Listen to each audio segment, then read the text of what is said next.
নমস্কার। যুক্তি তর্ক সঙ্গে অর্কয়ে আপনাদের স্বাগত। আপনাদের সঙ্গে আমি অর্কপ্রভ সরকার। 9 জুন কেন্দ্রীয় মন্ত্রিসভা শপথ নিয়েছে। 72 জন মন্ত্রী, 30 জন ক্যাবিনেট, 5 জন স্বাধীন দায়িত্বপ্রাপ্ত প্রতিমন্ত্রী এবং বাকিরা রাষ্ট্রমন্ত্রী। পশ্চিমবাংলা থেকে 2 জন হয়েছেন, সুকান্ত মজুমদার এবং শান্তনু ঠাকুর। ইন্ডিয়া জোটের পক্ষ থেকে শুধুমাত্র কংগ্রেস সভাপতি মল্লিকার্জুন খার্গে শপথ গ্রহণ অনুষ্ঠানে ছিলেন, কিন্তু ইন্ডিয়া জোটের শরিক দলের কোনো নেতাই শপথ গ্রহণ অনুষ্ঠানে যাননি। মমতা বন্দ্যোপাধ্যায় তার নিজের ঘরকে নিষ্প্রদীপ রেখে প্রতিবাদ জানিয়েছেন। তার বক্তব্য, অগণতান্ত্রিক অসাংবিধানিক এই সরকার।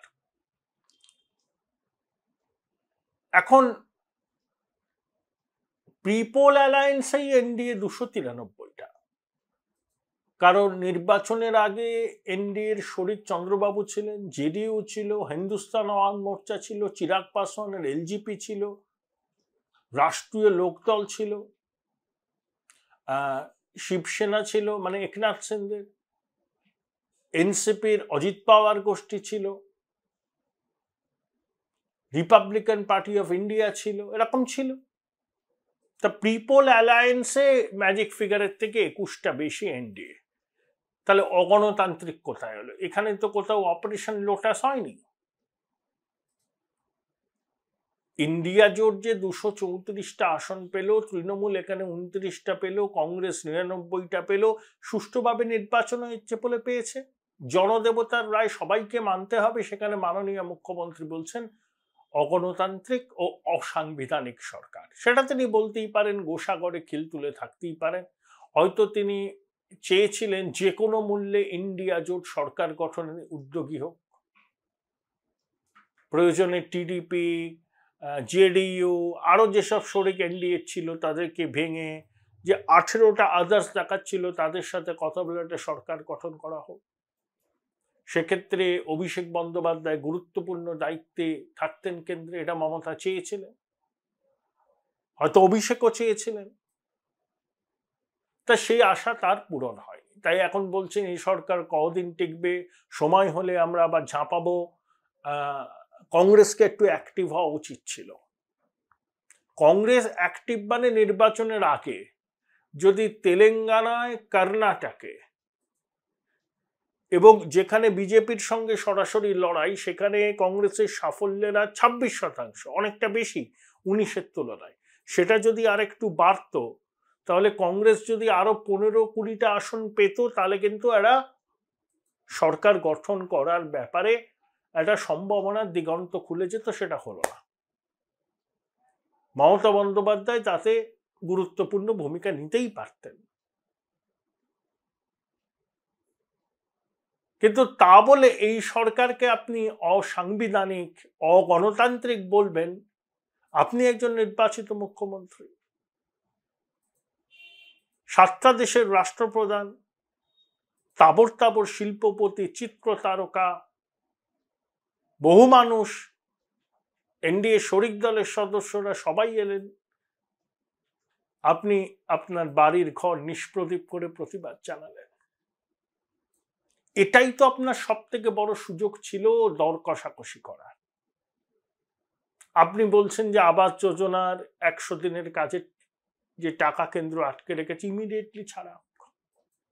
কিন্তু আপনি প্রথম থেকেই সম্পর্কটাকে পয়েন্ট অফ নো রিটার্নে নিয়ে যাচ্ছেন। নির্বাচন হয়ে গেছে, কেন্দ্রে সরকার হয়ে গেছে, রাজ্যে আপনি আছেন, 26 সালে নির্বাচন।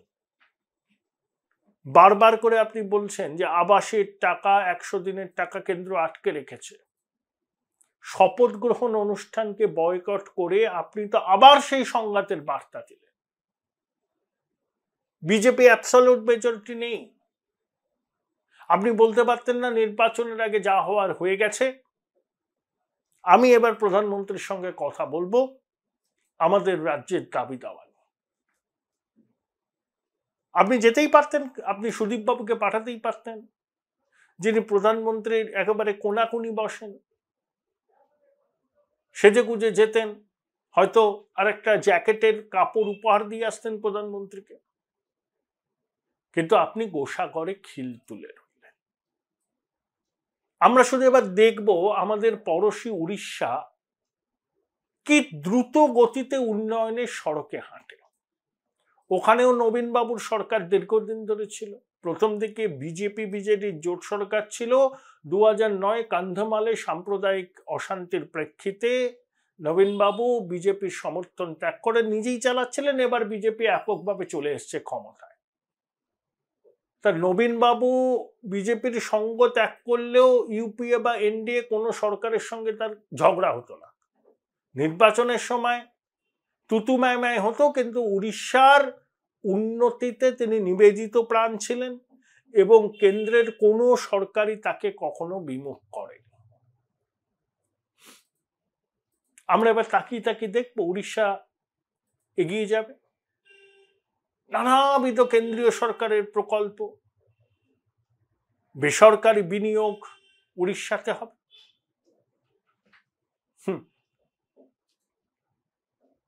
মাননীয় মুখ্যমন্ত্রী আপনি 7বার বিজিবিএস করেছেন। প্রতি বছরই শুনি কয়েক লক্ষ কোটি টাকার বিনিয়োগের প্রস্তাব। সেই প্রস্তাবগুলো আলটিমেটলি কি হয়? কত টাকার বিনিয়োগ হয়? কত কর্মসংস্থান হয়, প্রত্যক্ষ পরোক্ষ?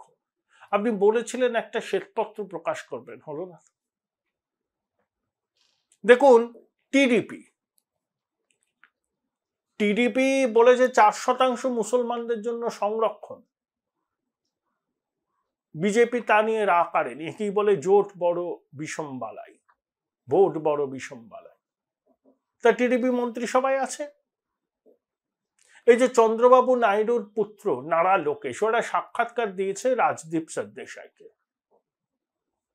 আমেরিকার একটা প্রতিষ্ঠিত বিশ্ববিদ্যালয় থেকে এমবিএ করা, চকচকে স্মার্ট, অত্যন্ত টেকস্যাভি।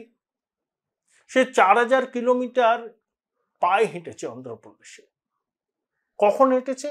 যখন 2019-এ ওয়াইএসআর কংগ্রেসের কাছে চন্দ্রবাবু পর্যুদস্ত হলেন, রাজ্যপাট হারালেন। তার মধ্যে ওয়াইএসআর চন্দ্রবাবুকে জেলে বললেন কি স্কিল ডেভেলপমেন্টের টাকা 9-6-এর জন্য। তখন নারা লোকেশ পদযাত্রা করছেন, পদযাত্রা থামিয়ে দিল্লি গিয়ে আইনজীবী নিয়োগ করে বাবাকে মুক্ত করলেন, আবার পদযাত্রা শুরু করলেন পায়ে হেঁটে। এবং এবার লোকসভায় জিতেছেন। যে কেন্দ্রে তিনি আগের বার হেরেছিলেন সে কেন্দ্র থেকে জিতেছেন, এবং এমন একটি কেন্দ্র যেখানে টিডিপি কখনো জেতে না। অর্থাৎ তার নেতৃত্ব পরীক্ষিত হলো। আমার মনে আছে 2007-8-এ রাজশেখর রেড্ডি, অবিভক্ত কংগ্রেসের, তিনি না ওই 2500 কিলোমিটার না 3000 কিলোমিটার পদব্রজে হেঁটেছিলেন। তার সুফল কংগ্রেস পেয়েছিল। 42টা লোকসভার মধ্যে 34টা অবিভক্ত অন্ধ্রপ্রদেশ কংগ্রেসের ঝুলিতে দিয়েছিল। নারা লোকেশ কিন্তু সেটাই করলেন। অভিষেক বন্দ্যোপাধ্যায়রা গালভরা নাম দিয়েছিলেন নবজোয়ার, বৈভবের আস্ফালন, 7 তারা অ্যারেঞ্জমেন্ট। তিনি বাংলা ঘুরলেন, খুব ভালো কথা, কিন্তু পুরোটাই ওই একটা বাসে করে বা গাড়িতে করে, পদব্রজে নয়। দেখুন, চন্দ্রবাবু নাইডু নিজেকে সিইও অফ অন্ধ্র ইনকর্পোরেটেড বলতেন, অন্ধ্র ইনকর্পোরেশন।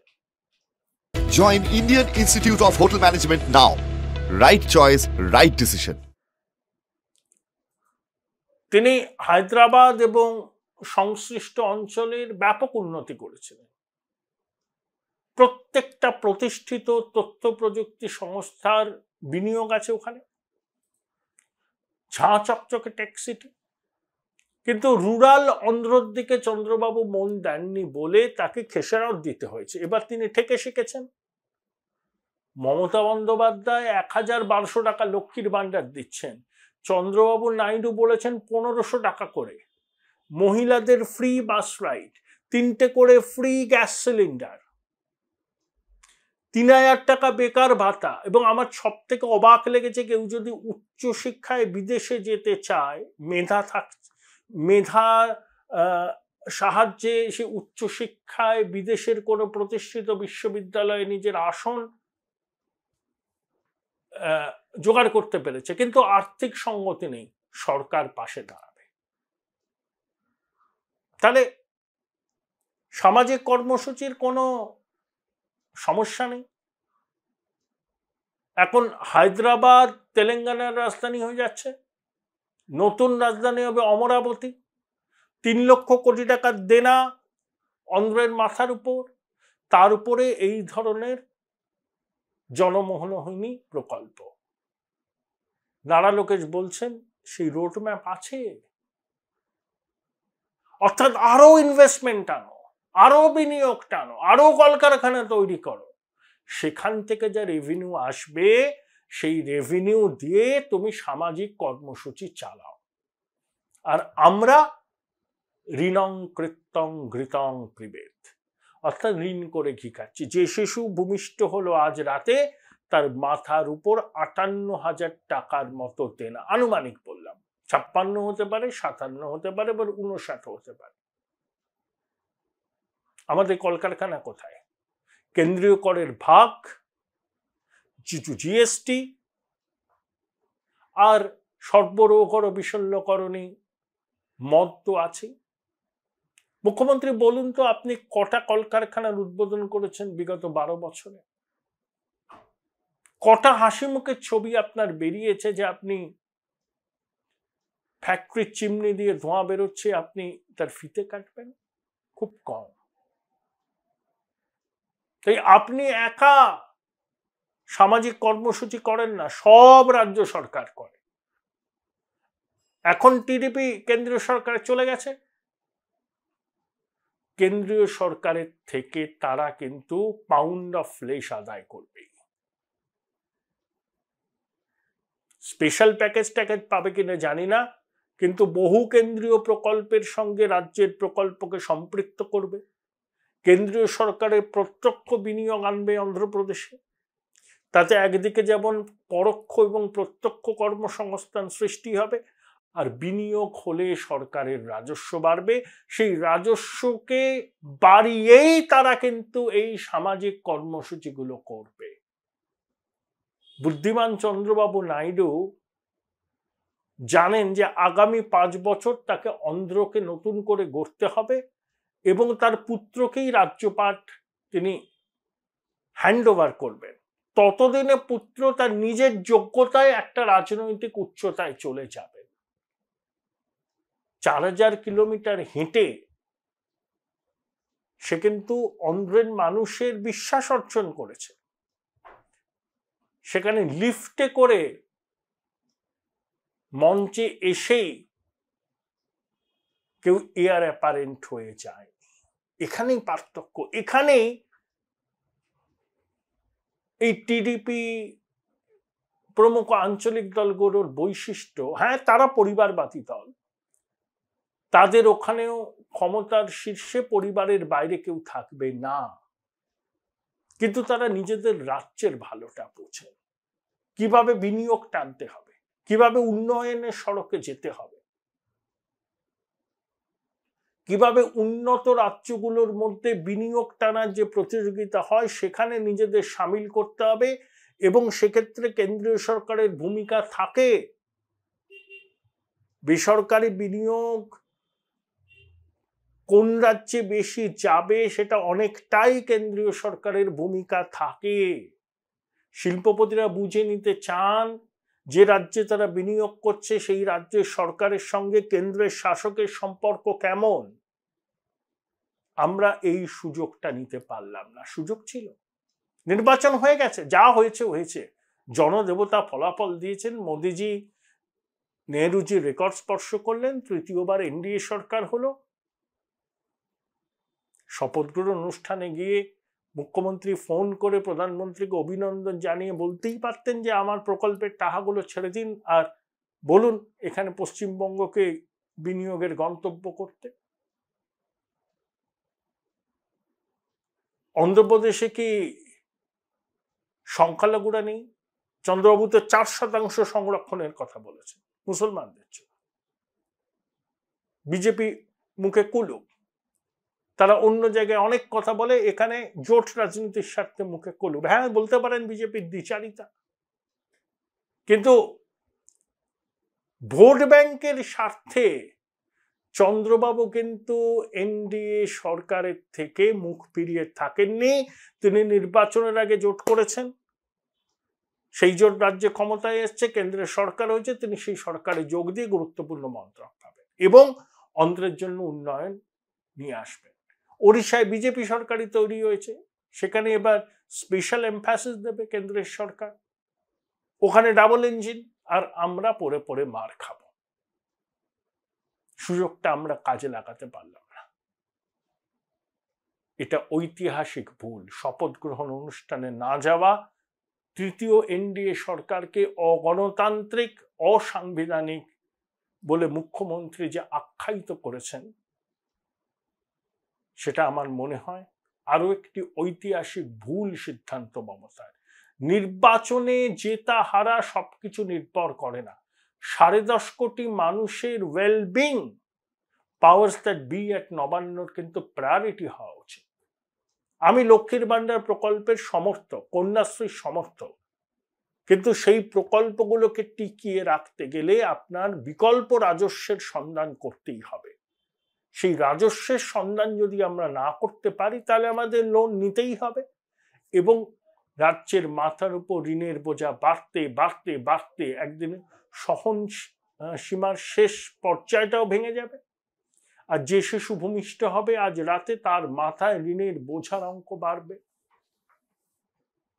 এই সব বাস্তবতাকে অস্বীকার করে শুধুমাত্র নির্বাচনে যেটা স্বার্থে, ভোট ব্যাংকে তুষ্ট রাখার স্বার্থে আমরা কেন্দ্রের সরকারের সঙ্গে যদি পায়ে পা লাগিয়ে ঝগড়া করি, তাহলে ইতিহাস কি আমাদের ক্ষমা করবে? ভবিষ্যৎ প্রজন্ম কি আমাদের প্রশ্ন করবে না? ভেবে দেখার সময় এসেছে সকল।